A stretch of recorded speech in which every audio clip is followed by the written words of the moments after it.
What is up, everybody? So welcome to this video where I'm going to talk about the 3 mistakes to avoid when managing a school group, and let's get right into it. So number one, not defining clear group guidelines. So I see this a lot. People, when they start out, they think they don't need clear group guidelines for what they're doing, uh, but basically the problem, the mistake that happens is that people are kind of confused what's going on. The group doesn't seem to grow, and then they stagnate their progress. So you don't want that. The solution would be, establish clear rules and expectations. And I've seen groups that do this really well. They have clear guidelines and they're very focused on keeping the members maintaining those clear guidelines. And they're kind of strict. Like if people are posting nonsense, they'll delete it right away. I mean, think of it like you're managing people in real life. You're a community manager. Like when you start a school group, you're a community manager. You gotta be strict. So you can keep it in your start here or about sections. What I see really well is people put it in the first or second of the start here in their first module, and that's where they lay out the community guidelines, really simple in simple terms, because if you write too much stuff, people kind of skim over it. But if you keep that one really short and you just do bam bam bam, people will actually respect those community guidelines. So here's a little graphic. You're digging yourself a hole if you don't do this. So not engaging consistently with members. So you can see right here the loss of momentum that happens, or increased activity when you do regularly interact. And on Skool, there is a good way to see this, and that is with the activity chart in your own personal profile and also on your group profile. So if you look at your group profile and you see gray squares in there, in the settings and in the metric settings, if you see the gray squares there, that's an indication that you messed up. You can't go back in time and do activities on a day that you missed. And even if it's just one activity from yourself, doesn't have to be from your group members, keep that momentum going, because if you stop and you just let it sit for a few days or for a while, you never know where it could have gotten had you just been consistent.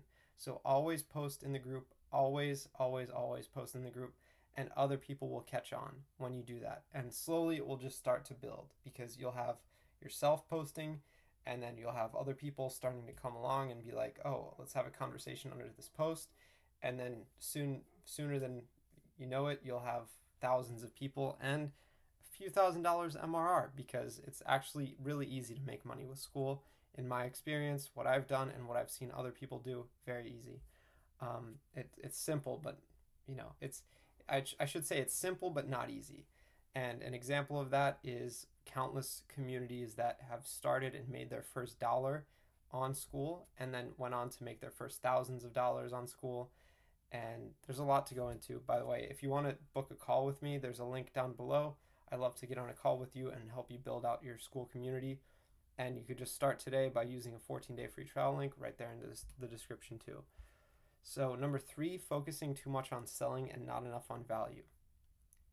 I've seen other groups, and I should have examples of these, but I've seen other groups that they've amassed a ton of members, but they don't appreciate those members. So they have a few thousand members in their group, and all they do every day is post, and don't engage. They just post content and then they leave. They expect the group to kind of engage itself.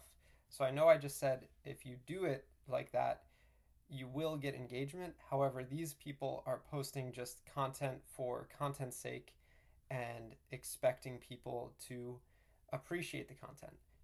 The next level up from what I said earlier was you have to actually go out of your way to get people to engage in your group.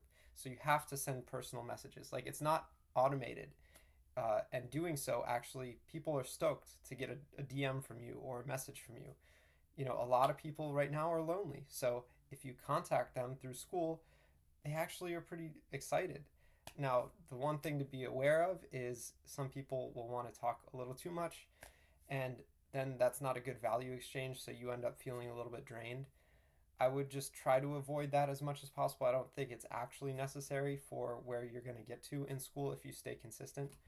But the other thing that happens if you actually add a ton of value and provide a ton of free resources, people will, get trust it'll build the trust with you, and you'll have successful scale sales.